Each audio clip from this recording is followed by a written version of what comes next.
अतिशय सुटसुटीत, चविष्ट, अजिबातच चिकट नसलेली, थंड झाली तरी किंवा झाकण जरी ठेवले तरी भेंडीचा रंग तसाच काळपट चिकट न होणारी मस्त अशी भेंडी फ्राय आपण आज बनवणार आहोत।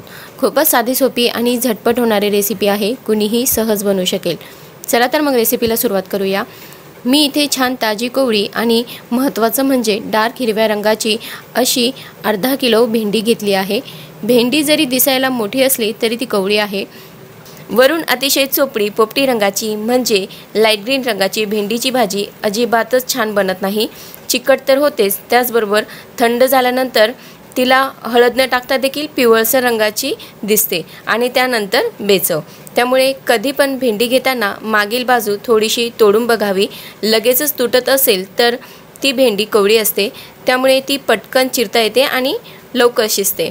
त्याचबरोबर भेंडी वरून हलकीशी खरबुडी असावी आणि डार्क हिरव्या रंगाची अशी भेंडी खूपच चविष्ट बनते आणि शिजल्यानंतर देखील चिकट न होता तिचा हिरवेपणा तसाच टिकून राहतो।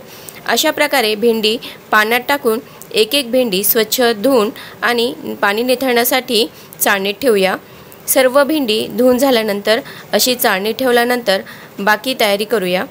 भेंडीला सुती कपड्याने कोरडी करण्याची आवश्यकता नाही। भेंडी फ्राय बनवण्यासाठी घेऊया 7 ते 8 कढीपत्त्याची पाने, आवडीप्रमाणे हिरवी मिरची। मी इथे 4 ते 5 हिरवी मिरची घेतली आहे।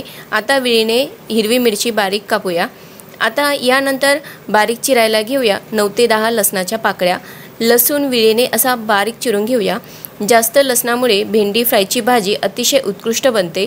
मूठ भरून छान ताजी हिरवीगार कोथिंबीर पण अशा प्रकारे विळीने बारीक चिरूया। आता ही पाणी निथळलेली अर्धा किलो भेंडी याप्रमाणे विळीने चिरून घेऊया। जास्त बारीक पण नको आणि जास्त मोठी पण नको, मीडियम साईजच्या आकारात संपूर्ण भेंडी चिरून घेऊया। बघा संपूर्ण भेंडी कशी पटपट विळीने चिरता येत आहे। एक एक भेंडी चिरता चिरता लक्षपूर्वक चिरावी। भेंडीच्या मध्ये अळई पण असू शकते, त्यामुळे काळजीपूर्वक भेंडी कापावी, घाई नको। सर्व भेंडी चिरून झालेली आहे। गॅसवर कढई ठेवली आहे तापण्यासाठी। भेंडी फ्राय बनवण्यासाठी भेंडी छान असणे आवश्यक आहे।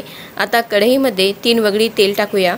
अर्धा किलो भेंडीसाठी 2 वगळी तेल सफिशियंट असते, पण भेंडी छान चविष्ट, मोकळी, सुटसुटीत, सुंदर, थोडीशी क्रंची होण्यासाठी आपण 3 वगळी तेल घेतलेले आहे।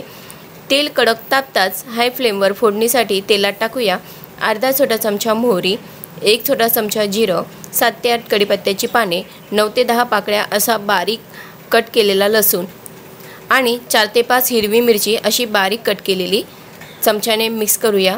लसूण छान सोनेरी दिसत नाही तोपर्यंत तो तळूया।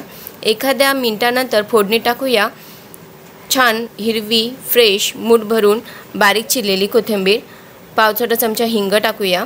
हिंगामुळे भाजीला छान स्वाद तर येतोच, त्याचबरोबर भाजीचा रंग देखील खूपच सुंदर दिसतो।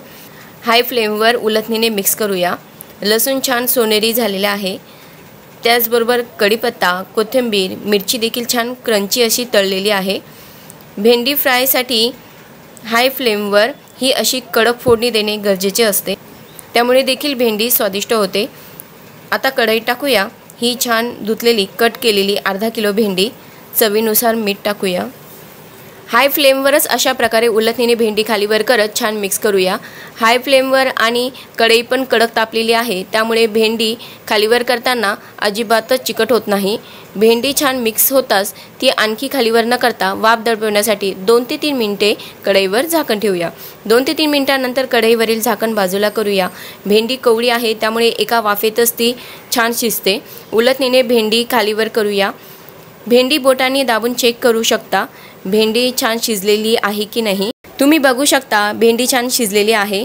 अशा प्रकारे खूपच टेस्टी अशी भेंडी फ्रायची भाजी तयार आहे। आता ही गरमागरम अत्यंत सुंदर, कुणालाही प्रचंड आवडेल अशी गरमागरम भेंडी फ्राय सर्विंग प्लेटमध्ये सर्व करूया।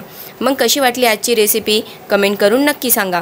रेसिपी आवडल्यास व्हिडिओला लाईक करा, शेअर करा, त्याचबरोबर कुक विथ दीपाली यूट्यूब चॅनलला सबस्क्राईब करून शेजारी असलेली घंटी दाबून सिलेक्ट ऑल करायला विसरू नका। लवकरच भेटूया नवीन रेसिपीसोबत।